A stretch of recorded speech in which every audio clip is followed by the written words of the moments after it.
Hello, hello, hello. Hi, everyone. Welcome to today's live streaming. Hi, it's Rhoda here. Hello. I'm waiting for some of you to join. Oh, I can see everyone is here.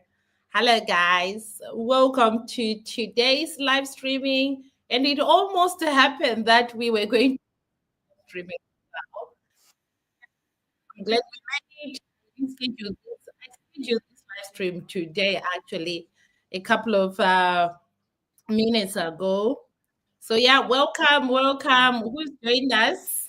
I'm still waiting for some of us to join. Let's see. Let me give it a couple of minutes for others to join. Hello. Let's see. Hi, hi, hi. Welcome. Welcome to the live, today's live. Yeah, I'm still seeing people are joining this week. Yeah, see, some are still coming. So I'm gonna give you a few minutes for us to start addressing today. Hello, how are you? Welcome to the live stream today. Yeah, you are the first two to come today. Let me give it a couple of minutes for others to join so we do avoid repetition of the most important aspects of this live streaming tonight.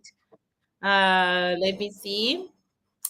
I can see there are four of you, five now. Hello, if you're just joining us, just say hello in the comment section so I can know who is here tonight.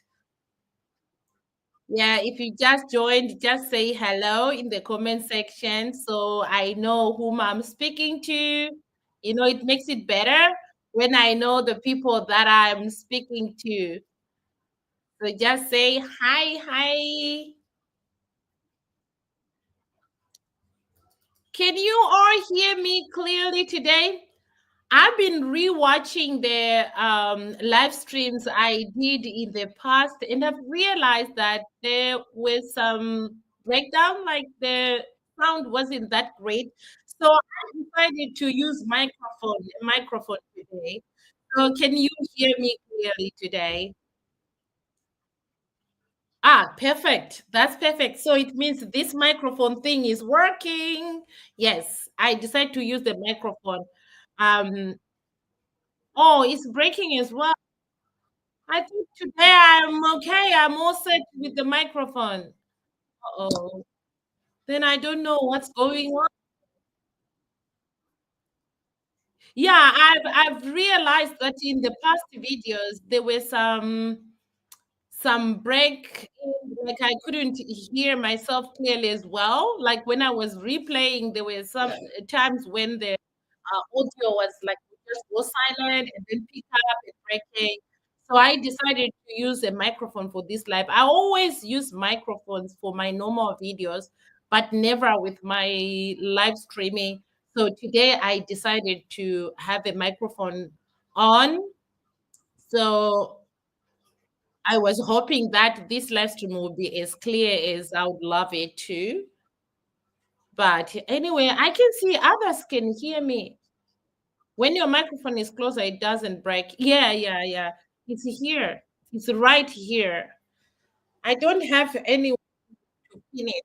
I can try to pin it on my the t-shirt I'm wearing kind of have a high neck, so I thought it might be a trouble also to put it on. Okay, I think now it can work. All right, it's okay. I can see there are six of us. I think it's okay. We can just start this live stream because I want to really avoid making it longer again.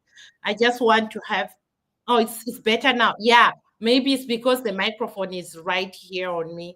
Maybe that's why.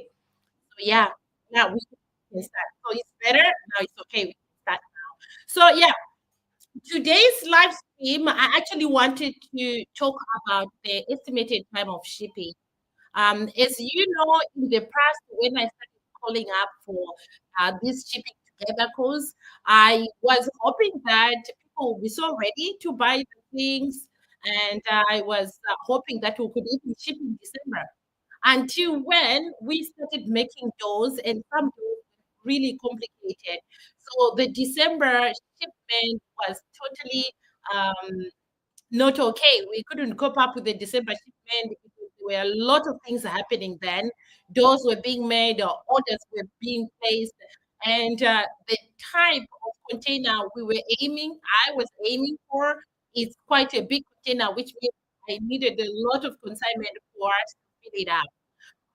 So it took time than the time I was hoping to fill up the container to be able to ship in December. If we were shipping a 20-feet container, we were right on time for that. But because of the other consignment we have in this shipment, it was impossible for us to meet up the December shipment. And then after that, after we missed that, I was actually hoping that okay, the January was okay because January has a lot of things going on in China. I did actually address to some. I think I did say that in passing that January is going to be kind of a very important month in China because of the Chinese New Year. And also, you find when it's Chinese New Year in China, it's kind of like all businesses will close down for this new year because that's the most important holiday in China. So everything just will just stop, especially the production industry, the manufacturer, the factories. They will even close earlier to prepare their workers to travel from to their hometowns. So this happens every year, and I was hoping that I can actually avoid getting to that time since I was aiming to like ship in the first week of January. If we fail this, the last week of December, I was hoping first week of January. But you can't really tell what is the best time because there are so many things involved. I'll now first address the reasons why we couldn't ship in December and the reason why it's also looking like it's going to be hard for us to ship in January. So the first being the consignment, the things that we are going to be shipping, some of them are still not yet ready. So when I say the things, I want to be specific on the things that are not ready at the moment and the things that are ready for shipping, but then we can't ship others and leave others behind. So the things that are actually under production at the moment are the things like the steel doors. The steel doors. I have people who had orders for steel doors, and for the steel doors are those heavy duty doors. Those doors I showed in my past videos, the doors that have multiple locks, the doors that are security doors. Those doors take a long time to be completed for the orders I had for aluminum, sliding doors, windows, and stuff, those orders were completed way like in December. Most of them were completed in December. Now the only thing that is dragging us or that is delaying this consignment are the steel doors. Now the last date I was given by my manufacturer is that give me the dose before the 15th of January this month, which is the second week of this month. I will have the dose. But then the challenge I'm having, the last shipment in January will be on the 15th. That's when they are closing for this shipment, the January shipment, because of the Chinese New Year. This news, I actually received this news today because, like I told you, every week I try to get the prices, the current prices, and the dates when the shipment is leaving, just in preparation for us. Like if we get the doors, then we'll be spot on and try to secure a place in the vessel that will be leaving around the days that will be ready. So I did consult. I wanted to know when is the last shipment because when I was advised that this was going to be headed to us before the 15th, I was hoping that this shipment can be even in the third week of January because it's still okay. I will still be around, and I was hoping that okay, it can be the best time to ship it because I also have the the full list and cost of the things that are in the container. You know, actually have stated in the past that I'll be traveling to Zimbabwe. And some of the things that we are importing do require some permits on the Zimbabwean side. And by traveling to Zimbabwe, I was going to be the one running around to get those and permits before the container arrives and before I leave Zimbabwe to make it better.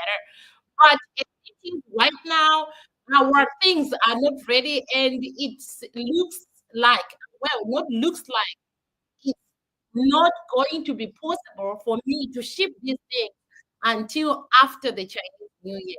That is a setback, and I am a bit disappointed with that as well because I didn't want to go to Zimbabwe before the container leaves.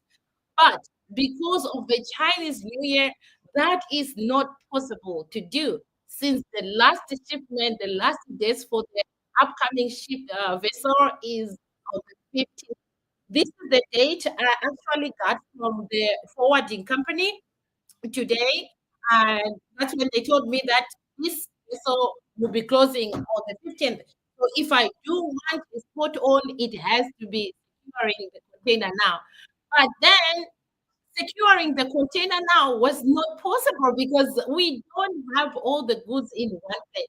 There are some challenges again on that because even some of those things that have been completed, I mean, the production has been completed, the aluminium stuff. There are still people who haven't sent their money to pay up. They are still organizing some to send the money to me to pay, which is another setback. Even if everything is finished, I still cannot take all the doors from the manufacturer because some orders are not paid up. I do have a couple, I think three of you paid up your aluminium stuff. Those things are ready. They are ready and just waiting for shipment. And when I say shipment, they're also ready to be shipped to the warehouse. But I can't ship to the warehouse before the others are paid up and before the others are finished. I would like to save charges on tracking services and stuff. I would like everything to be in one track when we ship or send them to the warehouse. Uh, Hey, why can't you ship what is readily available now? It is okay to ship what is readily available, but it won't be able to fill up the container. For the people who would love to have their things going, it's okay to ship those things, but the thing is the container will not be filled up. So the reason for shipping together, sorry, I just wanted to highlight this one as I continue. Yeah, so I can answer the questions as we go. Uh, Let me see. How can I make this page big? The page just became very small. All right, it's okay now. Fine. All right. So the reason why I can't ship what is ready now, it is because those things are part of the consignment I added into, like, to get the bigger container.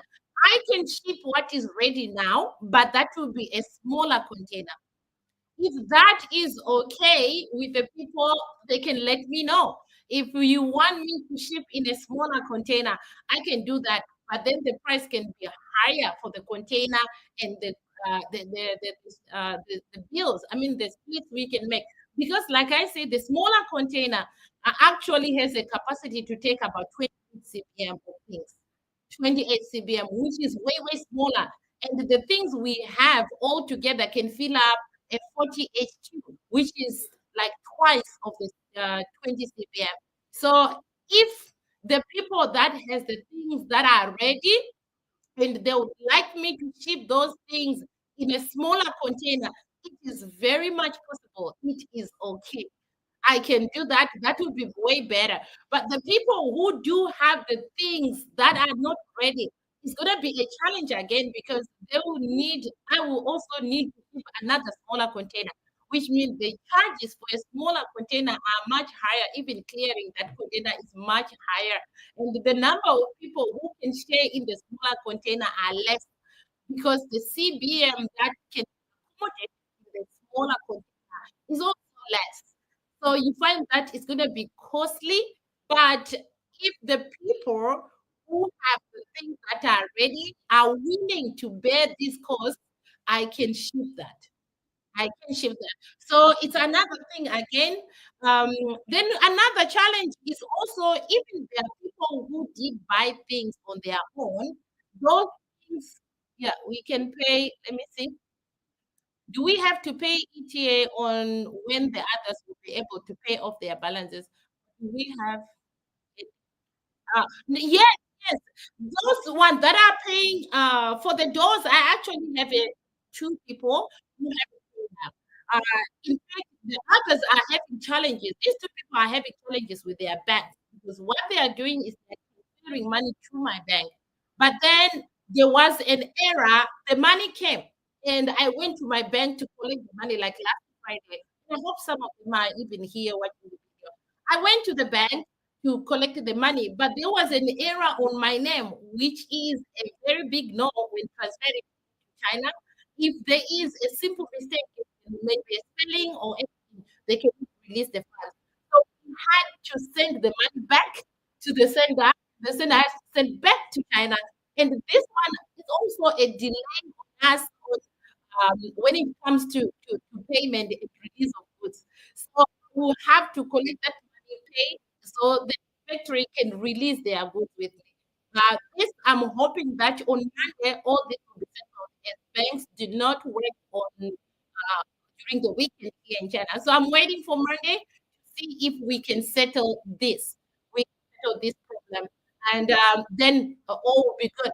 But it's also okay if there are people who want the things to be sent off using a smaller container. It's also okay. We can also do that. But just know that all we were saying that it's going to be lower because the number of people now looking at the CPM, the number of people that could be in the smaller container are less. So which means when we're calculating how much a person will be paying the CBM, you find the price can be a bit higher because the smaller containers capacity is actually smaller. It can it, it has the capacity to load a few things than 40Q, which was the bigger one. That anyway, now moving on that, another thing that is we need next after that, because while I was waiting for all the things to be sent to the warehouse once they are ready, it is because I need to do the CBCA checking the certification from China for on some of the goods. I think giving reference to the last live stream, I think I have stated and I've read according to what I've the information I've got from the clearing agent on what was going to need the sort of thing that were required to have the certificate of conformity and stuff. So based on that, find that there are some things that are not yet ready with us. Um, I was waiting for everything to come so we can just have the agents, the people who have that come and access everything in one place so we can be charged once and split the bills. Which is also another thing that will happen if I am going to keep what is around available now. It means it has to be assessed on its own and pay. The people who have their things assessed will pay on their own, and then we do twice when other people come again. So the other reason why the things we haven't asked the things or allowed the things to start to be sent to the warehouse, it is because also I'm avoiding the cost that may arise if we had to keep the things in the warehouse for a longer time. We may have to pay extra more on that, which I was avoiding. Then another thing also that is also delaying that, it is once everything comes, we will need now to have a detailed packing list. And when I say packing list, I know there are people who are buying things by themselves, right? And the only packing list that they are providing or they are giving is only a guideline for me to see what is that they bought and how it has been packed. But when once everything comes, we are going to combine everything to be under one packing list because we can't ship we can't ship things with several packing lists. Once we have that, the Zimra, I mean the customs in Africa, they will require different what do you call it? They will require what do you call it? Bill of landing. Although we are going to do a telex, but they will require different to match up with the packing list because that will be different. It's sort of like if Rhoda has a packing list under Rhoda, that's my name and my pet list. And the Tina has another one.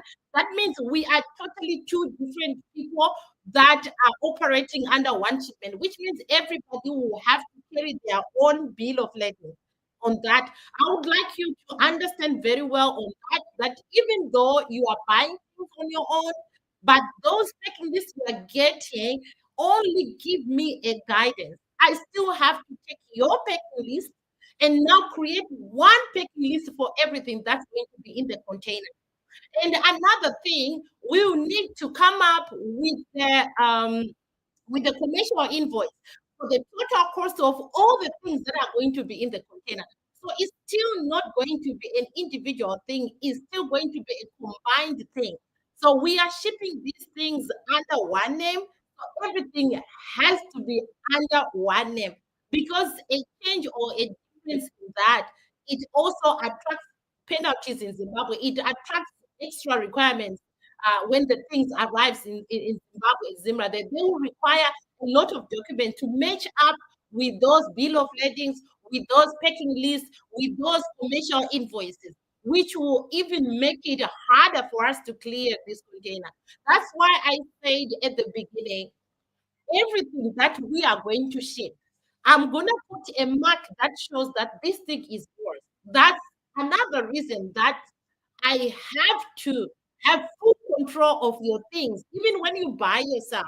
I think I have a couple of people who did buy things by themselves. And after they bought the things, they hand over the control of their things to me from where they are being manufactured. Why? Because I explained to them how it works, and some of them do understand what I'm talking about because it's not their first time, so they do understand. Honestly, the thing that I want us to avoid is the penalties. And if you know our our Zimra, yes, our Zimra, the way it works, our custom, the way it works is totally different with other countries who handle this, honestly. There are small things that I would, even in the past, when we were being penalized for things, when we were asking for things, I'm like, why would you have to be penalized for such things? So now coming forward to shipment of these things now, I'm trying to avoid those similar mistakes. I'm trying as hard as I can so that we avoid any penalty because in Zimbabwe they are good at that. To be honest, if you know anybody who had dealt with Zimra or who had shipped things from elsewhere and have some documents missing or those things, they'll tell you because they'll charge, they just fine you, they just penalty you, and the penalty is not interesting because it could be something that didn't even require money, a lot of money to get. It could be something that required $20, but Zimra will fine you maybe $500 or even 1,000. Like for us, last time we were fined about 1,000 plus, because we didn't have a certificate that was required for things to have from China. So these are some of the things I am trying hard to avoid. I am trying hard to avoid, and I'm trying to see how we can have this treatment without any of these mistakes.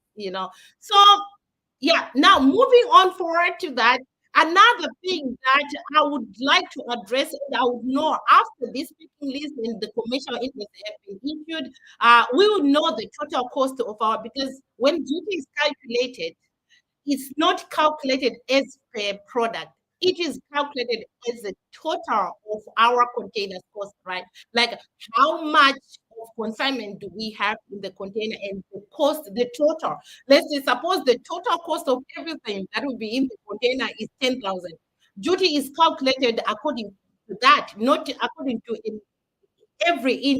thing in there, like everything, like how much it. No, they don't calculate. They just look at the final total of everything. That's what they use to calculate. So see, I will have to sit down. I will have to look at those things. I will have to see how best we can, you know, sum up everything. How best we can try to see how this is gonna work on our thing. How best can it be lighter for us?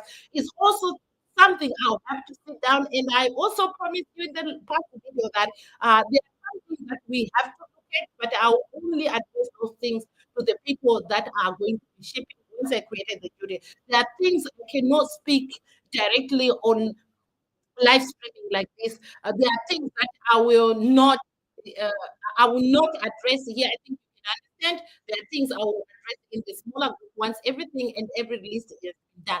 So it's the same. Once a person buys by themselves, I still need to have their suppliers products. I still need to have your packing list. If you are okay enough that your supplier will give you, that's also a bonus. But other than that, I'll still need your supplier because there are things that you bought that we want to know what what what material was used to make those things. And for me, I may not guess. And if you look at the packing list, you may not tell exactly like the material used to make such a thing, right? So in that case, I would like to know. I need to inquire because I'll give you an example for the things. For example, like for doors, people are buying doors, right? There are doors, if they are wooden doors, they fall under different tariff. If they are aluminum doors, they fall under a different tariff. So that's why it's very important to know what material was used to buy or to make the products you are buying. It also can let you know which tariff your goods are going to fall under. And when we are doing the divisions of this tariff and duties and stuff like that, we know that if your thing were made out of wood, if your the tariff for wood is lower than the tariff of aluminum, then you do not have to pay the tariff that is equal to somebody whose doors are made of steel or are made of aluminum. If yours are wooden, you know yours is lower than the one who has another. So that's why you also need to understand, even uh, you buy things on your own, you still need me to be involved in those things. I still have to be involved in your own purchases. I'm going to address more on that. Anyway, let's finish up with this upcoming shipment and the things that are necessary to eat before we shipping, and the things I'm going to be requiring before we ship, even not only this container, even on the future containers. Um, I will let you know, like in my past containers, I haven't been shipping with a lot of people like this container. This container has more than almost 10 people that are going to be shipping, which is a big number. It is a big number. And by having a lot of people, like I'll give you an example. In my past videos, that's when I was in my past containers, that's when I was shipping a lot of things. So I would ship with two other people to make us three, or just two people ship together.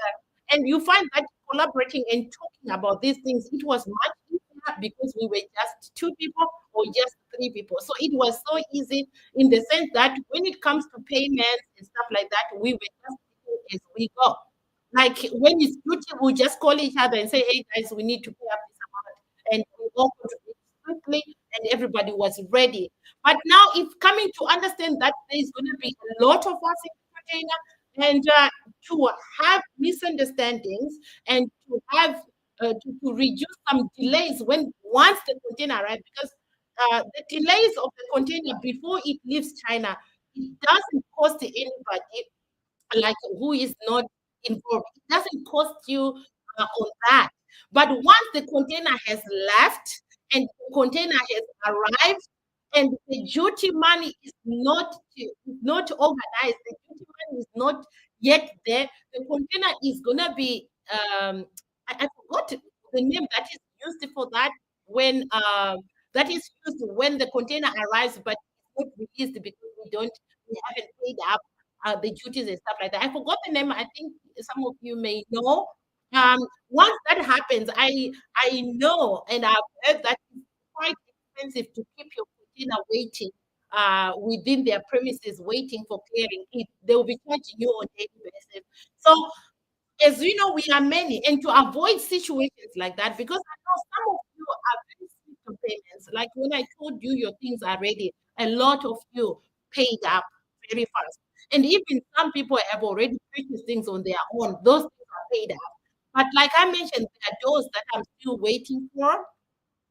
They are also paid up, and there are other doors that were completed, but the people's money hasn't been cleared, hasn't come. So to avoid having problems like that, once the container has arrived, I have decided that we are gonna have our duties calculated.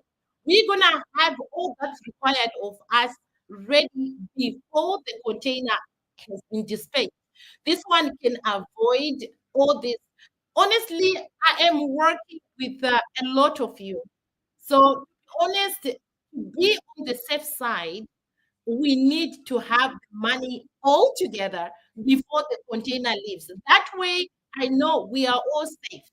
What will be waiting is the arrival of our consignment. That's all. So in that way, it will put me on the safe side. It will put you on the safe side because we don't know who may have challenges once the container has arrived. And challenges do not give warning that they are going to come. You may have a problem, a real problem that you are unable to pay up what you must pay for your duties. You are able to meet up with that. It could be a challenge that happens. And um, in that case, I would like us to eliminate such situations by paying up what is needed before we dispatch this container. So this is all something that I am working on these days on the things that we have. I have tried. I'm starting to work on the commercial invoice now, and waiting for the things that will be coming and the things that I'll be allocated. I am waiting to know their prices, and I can put them on the commercial invoice, and I can totalize everything and know the amount of duty that we need to pay on such things, the amount of the freight charges we need to pay on such things, and all together, I will need to divide equally to the person under the tariffs. We need to divide and get individual payments for this shipment. If I can receive all that in time, I can book the container knowing that we have all the money. What we are waiting for is for the container to arrive, and we won't have any problems on the way. Because what I wouldn't want us to do is for people to end up uh, paying extra because some people didn't meet up with what they should have done. Because once we are penalized and the container arrives and is attracting some costs because we can't clear it, we don't have enough money to do that. That way, we'll let everyone's goods be sold. So you find that probably these penalties or these fines will affect both all of us, and maybe it might be too heavy on the people whose money didn't come to make them pay for that. They may not be able to pay up those fines and stuff. So to just avoid that, I will try to see if we can get all the duties ahead of time. And also, the good thing, I have had some of the people who are shipping in this container. Some of the people have already asked me multiple times, like, Rhoda, how much duty am I looking at? I want to be prepared. I want to send the money ahead of time. I have some of the people in the group that are ready to pay this money. But the unfortunate part is I haven't put all the figures together. I don't know what is the total amount of our consignment. Some things I haven't gotten control of them. I know they are self purchases, and I haven't got the figures. I haven't got everything to put on our commercial invoice so that I will send to our clearing agent to put the tariffs for us, get the Zimbra tariffs for us, so we know how much our container will cost us. Another thing that will be added, like I mentioned in the past video, even our freight, like I said, our freight also needs to be part of these duty calculations. So at the moment, you know that, like I said, the price for the shipment for the container changes every time a new vessel is going. It's not fixed, it changes.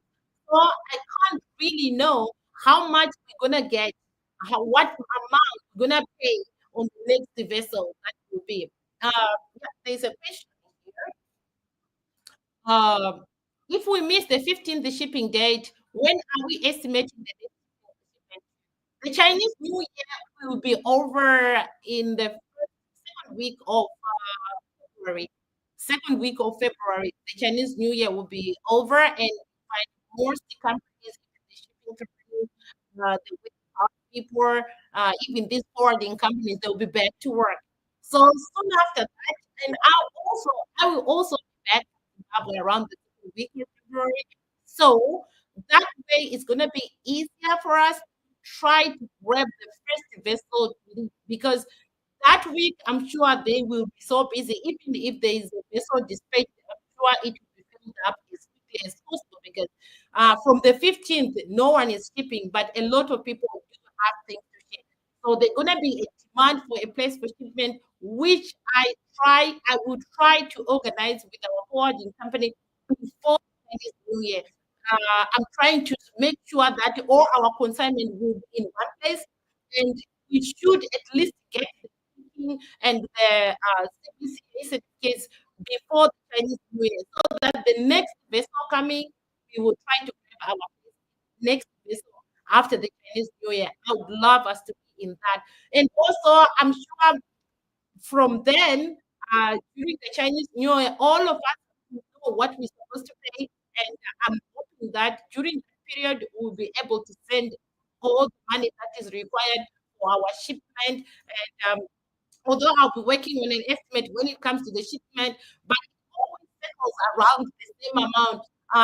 Last time it was 9.5, which I think it was because of the what do you call it, the holiday, the festive season, and also it was going to be the last vessel in December. And then at the beginning of the year, I don't know how it's going to be. When I say the beginning of the year, I mean the beginning of the year according to the Chinese calendar. I don't know how it's going to be because that will be the first vessel after the holidays. So I don't know the demand on it, and I don't know how much it is. But when I was tracking the cost for the containers in the past year, late last year, and early this year, I think it's all circling around the same figure.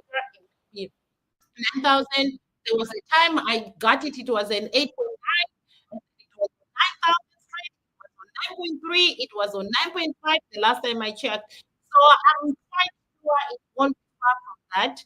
It will be probably around the same amount. So yeah, we can just work on it a little bit, maybe it could be a little bit more, a little bit less, but still it's okay since we will know at least the figure we'll be working with. So that's why I think we can try to just secure our place before the Chinese New Year, like book with the forwarding company to book us for the first vessel to be dispatched after the Chinese New Year. And meanwhile, I need to work on what we need to gather, what we need to be sending so that we'll be ready and we won't be waiting for funds to pay up for the freight, to pay up for the stuff. Like I said, also by going to Zimbabwe, we will also know how much we need to pay for the certification. Since it's all going to be under one thing, um, I'm sure the price will be less. Then checking it, there is something that I feel like I never actually discuss with you guys, and which I want you to like hear me out when it comes to this part, because I think I didn't actually speak at length about it. Although this is about the shipping services that I am providing at the moment. I am helping, but whilst I'm helping, I'm offering this service. Um, there are other things I am not charging you to do because those things I'm also requiring them, right? Or those things I may be getting them from where I'm buying my things. So those ones I will not request some of you to contribute in that since it will be part of what I'm doing. All right, so I'm gonna be talking about the services I provide. I need to actually open my phone for that so I can read them out. I wish I had some on my screen so that I could have shared my screen so I can be speaking while it's pointing at exactly what I'm addressing. Let me open those steps so I can explain them again because I feel like I didn't actually explain them at length. So for some people, it may seem like it's not right, or it may seem like why is that? So I'm gonna explain again so that yes, maybe we can understand where I'm coming from and where those costs are coming from. I mean, those services are coming from because they were never actually elaborated the extent that people can understand them clearly. But I know there are some who did understand them clearly, so it's not everybody. All right, I'm gonna be talking about the sourcing fees first.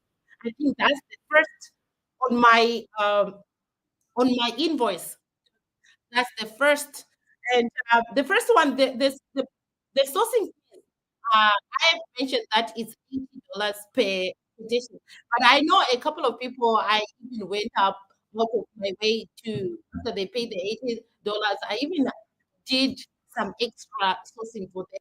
That for me, it was just to know that it's covering my costs, it's covering some of the follow-up calls that I need to make, some emails I need to send and stuff like that in my time.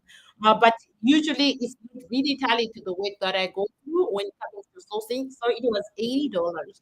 And then below that, I was also talking, there are some that will prefer me to go to some cities to actually, well, I just put them just in case because I've heard situations like that.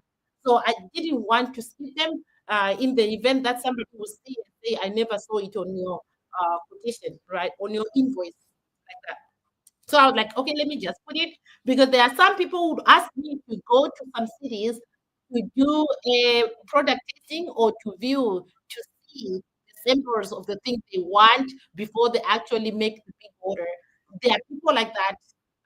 They want to know the quality of the things before they pay for them. So they may not be able to come to China just for the purpose of coming and seeing the thing and the quality of the thing. So they'll ask me to do that on their behalf, and I will go to those cities when I get the chance.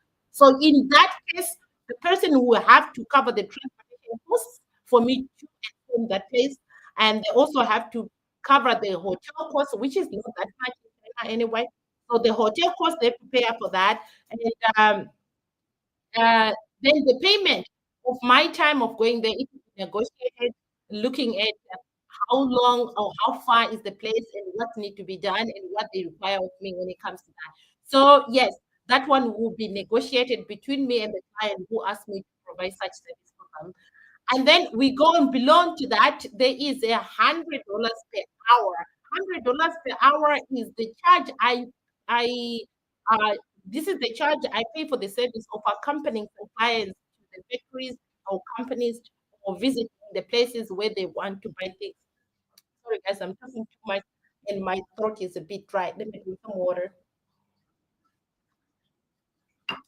Okay, so hold on a minute. What's wrong? Okay, that was my son. He was just peeping at me like he has something to say, but not saying it. Okay, so $100 per hour is the charge I uh, charge for the service of taking people to factories or markets. When I'm accompanying them, some people love to need to accompany them. Like I stated in the past that I can speak Chinese and I also have the ability to negotiate for some things, and I know where you may want to get the things. So some people have problems really when it comes to communication, when it comes to negotiating. So they would love to take me on board or take me to the places where they want to buy things. So for this service, it's $100 per hour to provide this service. Then we come on to help when somebody decides to buy things on their own, like you decide to buy things on your own. It's okay for me, but the service that I will be offering on that part is although you buy things on your own, I still have to be involved when it comes to the paperwork, when it comes to tracking that thing. So there I just wrote to help you handle self-purchase orders, track, pick up, or sent to the warehouse. So this one on paper or on reading here, it may sound as easy. It sounds as easy, like okay, I can just give them the shipping address and they can just send to the warehouse and the things can get there and it finds its way to where they should be. But unfortunately, it's not as easy as it may sound. It's actually a whole job on its own. Especially if these things are just sent. I'll give you an example. I have things that were returned from the factory yesterday. Why? Because the person bought the things, give the shipping address, and the things were sent to the warehouse. At the warehouse, they told them, no, nobody told us about this thing. We are not expecting it. We are not receiving it. And the shipping, I will also screenshot this and the dangers of doing that in the book, that there is a risk of your things that you pay getting lost.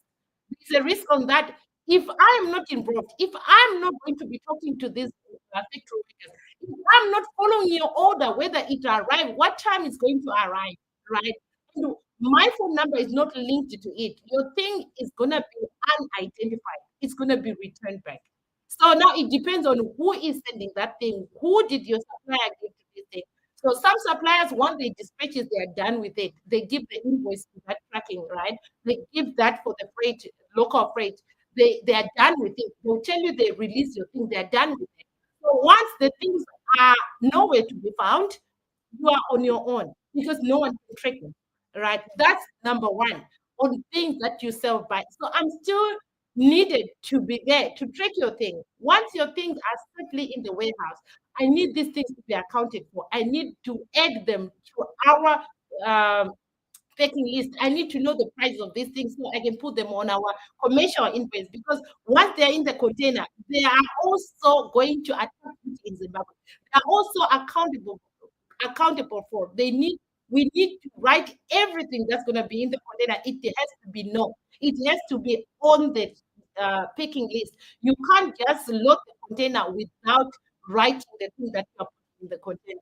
That is very, very important. So when it comes to, it's not an easy job. In most cases, when people are saying I'm self-buying, in the future cases, when you are self-buying your things, I would actually say, if you are going to buy things, in especially this, if you are going to do self-payment, right? Self-buy, I would prefer if you can try to find one place where you can buy all these things, or try to organize where you are buying the things to find their way, put them together so they can be shipped as one shipment, because some things may be very small and it's very hard to trace things. So that's why I'm saying this one, I'm still, although it's a whole lot of job to do, and I know recently with some of you, we had a conversation about this situation, like because you understand that once your things have been bought, you provide a shipping address to the supplier. The supplier will just send there. It's just easier done and gone is there. I don't need to be involved. It's totally different. It is totally different. So for me, giving you a go ahead to buy, for me, it was on the aspect that you may know, you may see what you are buying, you have the ability to choose what you want on your own without me being involved. But still, I need to be involved when it comes to sending those things to where they need to be. I have to be 100% involved in that. So it's not like these are hidden costs that you feel like you are being uh, penalized to buy on your own. It's not like that. For me, I am okay when you buy yourself, because one, when I'm buying on your behalf, it's also another thing that I'm doing for you guys, because I need to go and collect your money. I need to go to the bank. I need to be traveling up and down. I need to stay in the bank for so long. Like if you're a foreigner doing a transaction in the bank, it's not like a walk in and out. At least the minimum number of time, like hour, the time I can spend in a bank, I cannot rule it like less than 30 minutes. It's impossible. I can talk of an hour or so to just retrieve money for Western Union, because the documentation, it's just a whole lot of job that I don't want to go through. But because I'm helping, I'm doing it and I'm not complaining. So when somebody offers to buy on their own, I'm really grateful for that, because I know it's a bank visit that I am exempted on, you know. But it doesn't mean I'm totally out of your purchase. I still need to process that purchase to go to where it should be. All right. So I hope on the part whereby tracking your order and something, maybe the word just tracking, when you're looking at it, you feel like it's just looking at, oh, this one is going to this and this. No, it's not like that. I just put one term as tracking, but what is going to be under it, I need to communicate with the factory. I need to communicate with your supplier. I need to know where your thing is at the moment, what time is going to arrive. I need to notify the people at the factory. When it arrives, they know it's my thing. They know they have to handle it under my things. So that's what goes under tracking. And then we go on to buying fees. The next part where I put buying fees. For buying fees, I say 5% of your total cost. This applies to the things that I help you purchase. For the things that I help you purchase, you send me money to help you purchase for these things. These are the things that I charge 5% of the total cost. Because when even buying these things, when you're purchasing these things, I think a lot of you understand what we went through. It's not like you buy and then that was over. There were a lot of questions up and down. There are a lot of confirmation. There are a lot of follow-up questions on the product. All that is my responsibility. If I am buying under, you are buying under me, I have to make sure that the things that you are ordering are the things that you are going to get correctly. So you find that for those who have bought and through me, we have had those discussions, we have had those situations whereby we would confirm, like, is it the color you want? What color do you want? Is it the right size? There are changes that needs to be made. Maybe it's the wrong or it's the wrong measurement. Please, can we change the measurement like this? Confirm with the manufacturer. All that until we finally say, okay, we are okay, but cannot go through until the final confirmation that okay, your product is being made according to your requirements or what you ask for. So for this part, buying fees, once you decide to buy, and you want me to help you buy. So my service fee for this is 5% of the total cost of your consignment. All right, 5% of that. That's my service fees. And then for shipping costs, like I just wanted to let people know that here there's 5% applied to the aluminum bills. Yes, 5% applies to the total cost of your consignment that I helped you buy. But for the things that you bought on your own, the 5% is not, I don't have 5% on those things if you bought them yourself. But if I buy it on your behalf, yes, the 5% applies. That is what is under buying things. That is one other buying fees. Yes, I just get a question that's asking for that. Yes, this one. Does the 5% also apply to the aluminum doors? Yes, anything that you ask me to buy for you on your behalf, those things are what the 5% are taxed on. That's where the 5% charge is under. I think it's also self-explanatory here. Yeah, I've written that. That's where the percentage that I ask for helping you is the 5%. It comes from that. So for things that are self-purchase, I have nothing on that. But for the self-purchases, is the $100 comes on that on the self-purchase. But the 5% is not calculated on those things, on self-purchases, only for purchases that I have done on your behalf. Those are where the 5% comes on. Because now you look at what goes down through those purchases. One, it starts on going to the bank to take your money, making those payments for you, confirming those orders for you. That's the service I provide. And the total cost for that service is 5% of those things that you are buying. And then there are also, I just put this one for last time. I think I told you when I had a misunderstanding with an auntie who asked me to do sourcing for her, pretending like she wanted to ship with us. And I also did find a quotation for her. And later she told me she wanted me to process for things for another thing. So for another agent to ship, I needed to make sure those things were sent to another place. So after that, I decided that okay, it was never here, and then I put it there that for runners fees. Now that would be runner that I have nothing to do with shipment. It's not going to be part of us. It's not going to be trying to ship. It's not going to be trying to ship with us. In that case, runners fees for someone not shipping in the state book are calculated differently at 50% of the total cost of the goods. If those things are not being shipped with us, you just want me to be your runner on your behalf, just do stuff on your behalf, is 15% of the total cost. Suppose you are paying the total cost of all your things, like maybe you're buying a couple of things, I'm not sure how many, but the total cost of those things, the 15% of those things is the fees for my service as a runner. The, then the shared costs. We have shared costs. They start from freight. Freight charges are calculated based on your CBM and weight because I've noticed that I think I've also stated that we are shipping in the same container, there are those things that are heavy.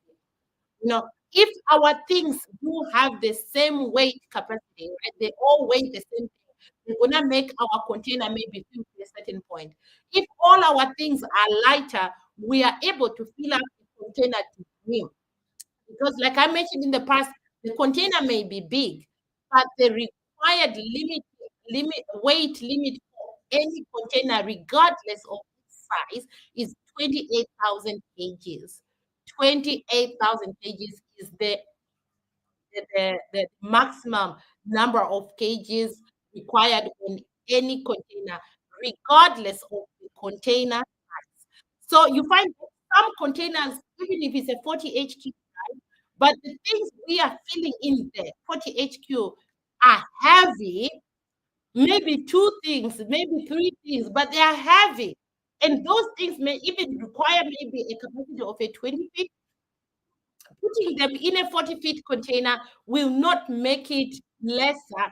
It will still be calculated at 28 kgs, 28,000 kgs for that container, which means the capacity of things that are going to be put in that container is going to be less than what we should if our things were not heavy things. If things that were lighter, we can fill the container to bring because it may not even reach the 28,000 kg. In the situation whereby the things we are feeling like aluminum doors and windows and stuff, those things are not as crazily uh, heavy as compared to machinery stuff.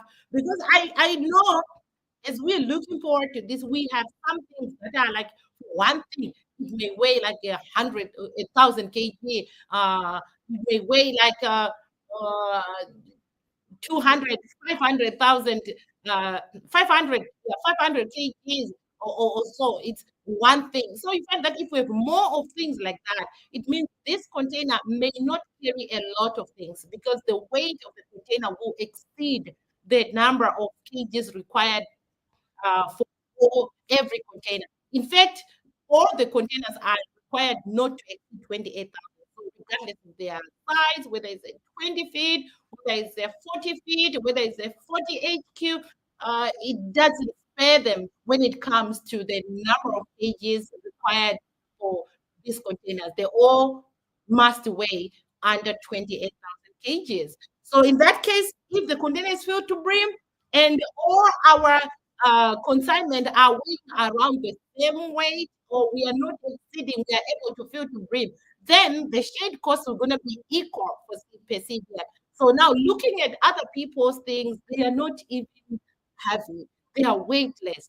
But those things may take space, they may take CBM. Like the space they occupy is larger than the space other people's things occupy. But you may find that those things that are occupying a larger space may not be heavy. Then there comes the things that are not occupying a larger space. They are heavy. So in that case, how do we calculate a situation like that? How do we handle it? Right. You find that uh, for someone whose goods are heavy, their cost per shipment here is calculated based on the weight of their things. For those people whose things are not heavy, but they take space, their things are calculated per space, not per weight. So that's how it works. So it can be fair for everybody, and shipment of these things will be okay, and everybody will be satisfied when it comes to the shared cost of these things. That's one thing. And then the other thing that I wanted to speak about uh, was the warehouse handling fees. They are also calculated for CBN. So warehouse handling, as in the warehouse storage fees and stuff like that, we just calculate them as per the CBN, like how big are your things and what space they take. Actually, this is what was told to me, that these things are calculated per CBM, like how much space are we taking. And for them, they will not charge you as an individual. They are going to charge us as a group. So once all our things are in one place, they'll just put the number or the space taken in the warehouse. In fact, I want to show you guys how this warehouse will be like. And once before, when I was in the warehouse looking for my things, I was told, just like a funny story. And at that time, I wasn't an avid reporter, and I was not recording whatever happens, whatever goes down when you go to this warehouse. But after that experience I had, the second time I did want to avoid the use of warehouse. And in my past container, we do have a lot of similar things. So yes, in the past, I'll give you a story about what happened when I sent my things to the warehouse. Because there was a time I sent my things to the warehouse, and after that, I wanted to go to the warehouse to repack the things because I know some things when they are being sent from the suppliers, they are just packed in like local packaging, right? Not good packaging for shipment. Because some of the things that we are buying are things that may break during shipment, so they really need maybe uh, box is in wooden box packages so they can be safe. So I wanted to do that on the consignment I was shipping last time, the toilets, the taps and stuff. I wanted to confirm that. Once I get to the warehouse, I got there when they were on lunch break. Just say, "Oh, madam, you know you're shipping um, mark. So just go in and find. Guys, it was chaos. I went round for like an hour. I couldn't find where my place is. And once I found it, I realized that those places were similar and the shipping mark was just similar. I couldn't understand anything, which is the only thing that is understood by workers in the warehouse. So for me as an individual, I did not really understand how things are sold, how they put them, how they follow these marks and stuff like that. But they know because that's their line of business. So for me, when it comes to warehouse and stuff like that, and they told me that when you are shipping, try to keep your things or send your things to the warehouse around the same time. This can avoid a lot of confusion because everything that will be happening, I have to be there. They have to be calling me. They have to let me see or let me confirm some things because these things are coming with different our like I asked some of you guys for the shipping mark that you want. But to make it easier now, I've decided I would rather have names and numbers so that things will not be mixed up. And as for those marks I was talking about, I will be going to Guangzhou when the container is going to be loaded. I have to be there. I have to make sure that I'm going to re-put those marks that you will know or identify your product. So it's a whole lot of job, a whole lot of things that I need to do and that I will have to do to make this shipment smoother. And then another thing I wanted to talk about is, oh my God, there's a lot of things to talk about. And now I'm kind of like forgetting some important things. Anyway, let me see. There was something I really wanted to talk about. Okay, packaging. Yeah, there's packaging. Also, this is another thing that I want you to know, guys. Our things are going to get the assessment when they get to the warehouse, right? Once they are at the warehouse. So by doing so, you find that some of the things I know, some of the things may be best things that I already have taken control of. Some of the things are going to be shipped to the warehouse when they are already packed for shipping, ready for shipping. But the unfortunate part is once the things get to the warehouse, they need to be assessed. So those packages are going to be opened. They are going to be opened for them to check the quality of the things. So that means there's going to be repackaging. I was trying to ask the shipping, the way how we're going to do this. Can they provide us that? Make sure that when the things are being opened, let them not destroy the packaging. That's important because I think when it comes for them to repack those things or find the things to repack our things, I think they're not going to do that for free. So I'm trying as much as I can to talk to them to be a bit more careful when they're opening because I know a lot of things that I've already took control on, they are packed in boxes. They are packed in wooden boxes, and I wouldn't want those wooden boxes to be destroyed, you know, because those wooden boxes are to protect the products. they won't have any damage or any scratch on them. I'm trying to see how best they can present that. And I already say something to this to the forwarding agent who's going to help us with these people coming. That when they are unpacking these things, can they be a bit more careful? And the good thing is when the things are going to be loaded in the container, I will be there. So I can see if things still preserved, the boxes are still preserved well, all they need is just maybe a lot of taping and a lot of wrapping, and that's all. And I don't think this one will cost us a thing because it's just to put the order back in order. But I'm afraid if they try to break the boxes, then we have a problem. Okay, that's one thing that I wanted to address. And now I think so far I have covered a lot of things under this video. And what I didn't want to happen to get to an hour, what actually happened now, we are over an hour. So, guys, if you do have any further questions concerning this, please. Oh, I think I saw a question here. Oh, here. I think I did answer this question. Did if we miss the 15th shipping date? All right, yes, I did answer this question.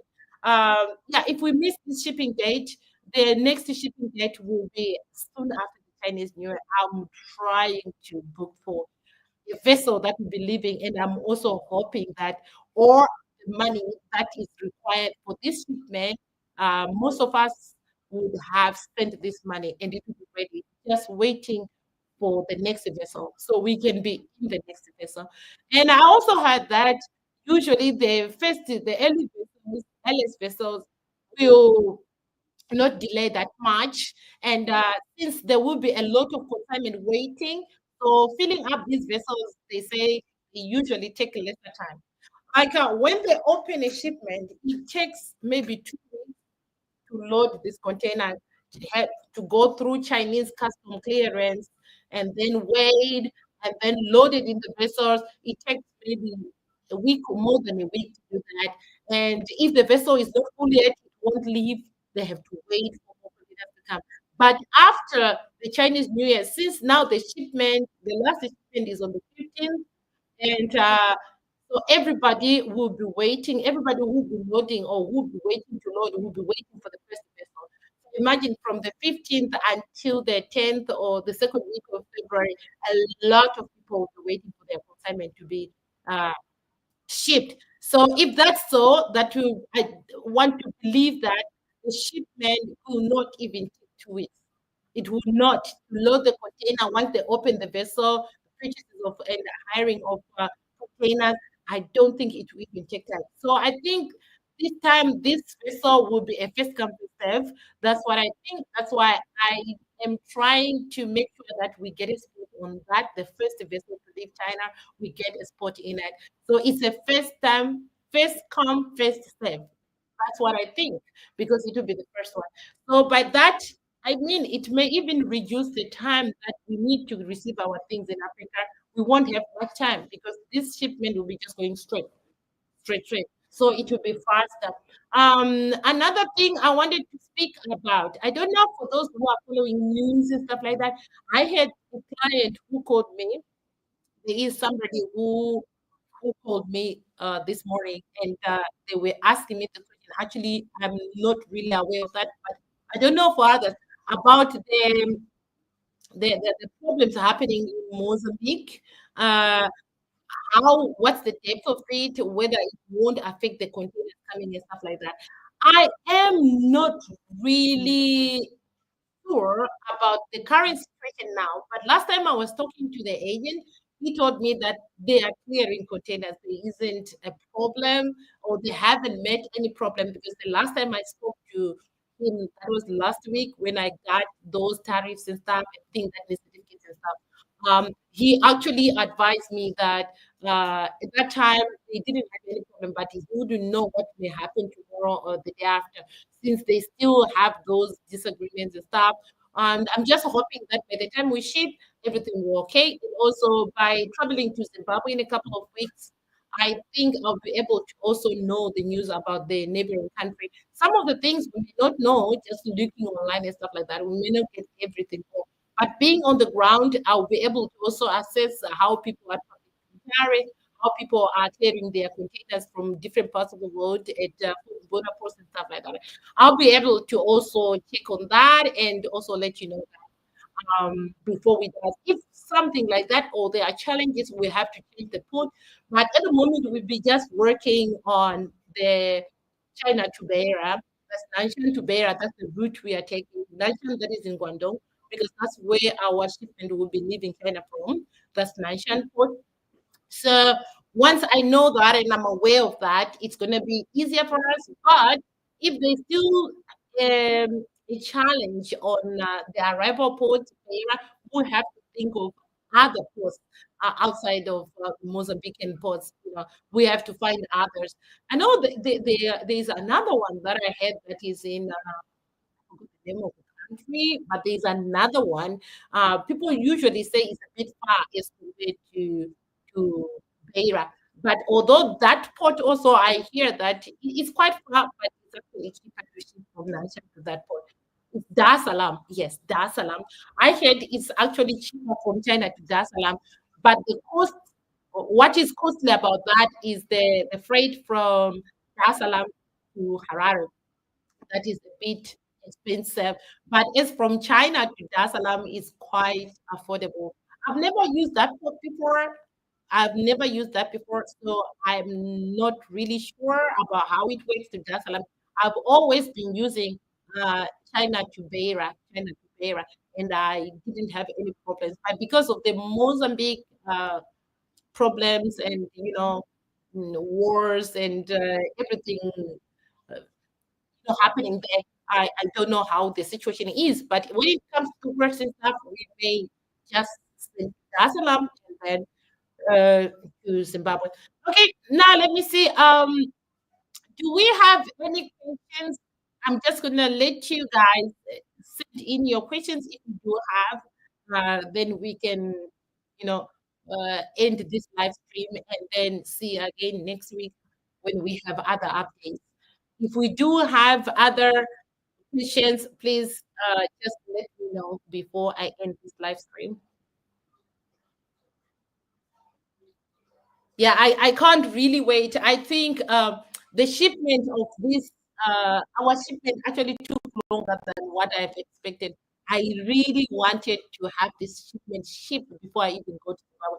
And I was hoping that if we have done this in December, there was a chance that the container was going to arrive while I was in Zimbabwe, and that was going to be the most amazing thing to be able to seal the container in China and be able to open the container in Zimbabwe.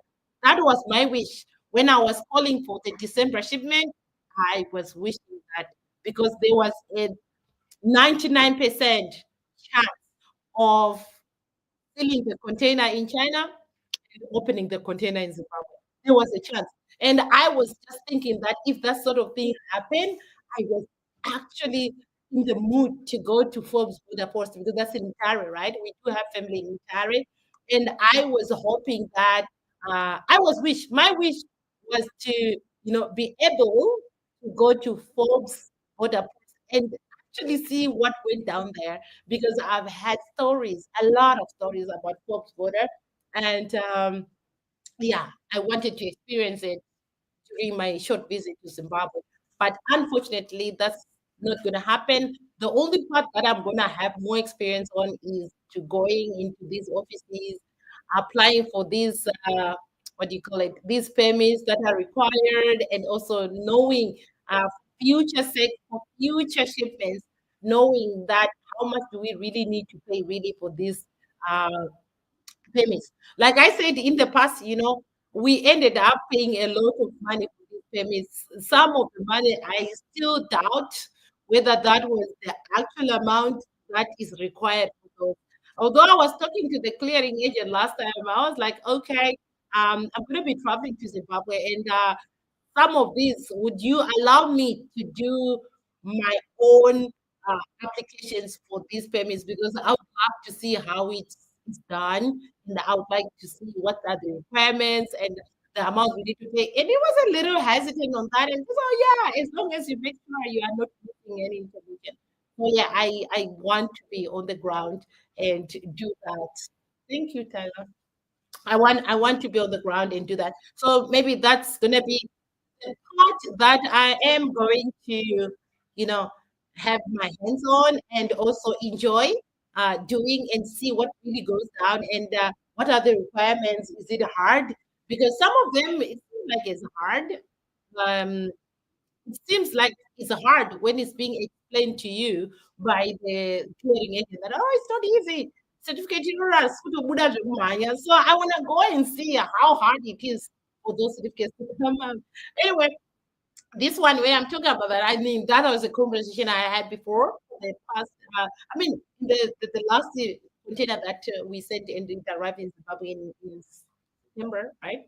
That was September. Yes, the last container that we shipped, it arrived in September, and for that container, we do have towels, and the agent was telling us, "Oh, you have towels. Oh, the certificate for towels. It's not easy to get that certificate. It's very, very hard. It's actually giving me a headache and stuff." And then after that, he just said, "Okay, I have it." So I wanted to see how hard are those things that he complains when I ask him to apply for the certificates. Oh, it's so hard. Or what? It takes time. Or I need 2 weeks to apply for that. So I'm gonna be there. And those 2 weeks, I'm gonna be there. And from the date of applying, I'm gonna be tracking whether it takes really 2 weeks to get it and how much it is. So from then onwards, I actually know like how much is required for this, how much is required for this payment. Because some people were even telling me like on some payments that we were charged, own because we didn't have. Some people were telling me, okay, when you are doing it during the window that we expected to get those, you may probably ask to pay maybe $20 or $50 for them and stuff like that. But once we were doing it in a rush and stuff like that, then we were asked to pay like $200, $300, quite a lot. So I just want to see because I'm actually looking at those because I do have the same things in this chemical data that has those things that we were charged like 200 for that permit or 300 for that permit. So I'm gonna be going because some people told me, okay, that permit is less than $100 or that permit is less than $50 and stuff like that. So I'm gonna be seeing that. I'm gonna be doing that on my own. Anyway, guys, I see you didn't ask me any questions here, and I'm still talking, and I was waiting for those questions to come to pop up so I can answer them before I say goodbye. Because here in China, it's almost 9 p.m. Yes, I'm really straight this live stream. I was hoping that it would just take like 20 minutes and we'll be done. It ended up taking longer. So yeah, thank you so much for coming to watch this live stream. And I played with Manners. In the beginning of the live stream, I forgot to say a happy new year, and I hope everything is going on so well. And you have already written down all your resolutions for this year, and you've started working hard on them. I want to believe you have started working hard on them because we know most of those resolutions will fail in the first quarter. So it's best to start working on them now. Thank you. Happy New Year to you. So, yes. So I hope those resolutions we are already working on them. As it is saying, like it's a proven fact that some of these resolutions, right, we write them, we list them, but we actually don't get to work on them. So in the first quarter, all of them will be thrown out of the window and we forget about them. We only remember about them when it's already the last few weeks of the year. That's when we remember that, oh, I really wanted to accomplish ABCD, but it's unfortunate. I'm only left with a week or 2 weeks to the following year, to the next year. So, guys, I just want to say, try to give yourself, you know, those resolutions or those goals that you can easily work on and you can take a step at a time and that are easier for you to tackle because some of them are really, really bigger than mountains that will just demotivate you. But if you put those things that are achievable, those things that you can take a step at a time and put your mind into them and always go back to your list, it can help you to challenge yourself to actually work on them. So those are workable resolutions that you can tackle and if you need 12 months to work on them. I know there are bigger goals, there are things that you want, and sometimes if you don't write them, sometimes you may never work on them. Some people are actually good on working on things they jot down because you feel like you're being challenged and to do stuff and this and that. I'm one of those people. I have things, I have goals or things that I've wanted, and I've noticed that each year I've had those things on my list, and some of them I never, achieve them, but I still bring them to the next year, and I never achieve them. But now, what I need to look at is the approach. How am I approaching these things? There are some things we just like to see them on there. For me, there's always one. I think I don't know. For most women, you may have had this like me. Like I always have put health on top. Like, hey, I need to lose some weight. I need to lose some weight. And I've realized that every year I have that goal. I have that goal. And you find that in the middle, like in the beginning of the year, I'm just being disciplined, what I eat, what exercises I take, and stuff like that. But when I start slacking when it comes to middle of the year, by the end of the year, I realize, no, I didn't achieve it. And then the next year, I want to carry it on again. So you find that this year, I try to make that one the last part of my resolution because I want to break those things, and the approach I'm taking towards this. So I'm just going to see how I'm going to do it. So, guys, if you have any tips on that, you can let me know. Anyway, we may stretch this. I want to say thank you guys for coming tonight. And yes, it's night here. But I know in some parts of the world this morning or afternoon. But all together, I just want to say thank you for joining the live stream. And I hope to see you in the next one on Saturday next week. And yeah, we can have more to talk, and probably we'll be somewhere concerning the consignment and whether it's on its way to their warehouse and the next thing. Because like I said, if things needs to obtain their CBCS before the Chinese New Year. So I want to make sure that before I go to Zimbabwe, everything is in order. And once I come back, we are festive vessel. So thank you so much for coming, and good night, good afternoon, and good morning. See you in the next live stream. Bye.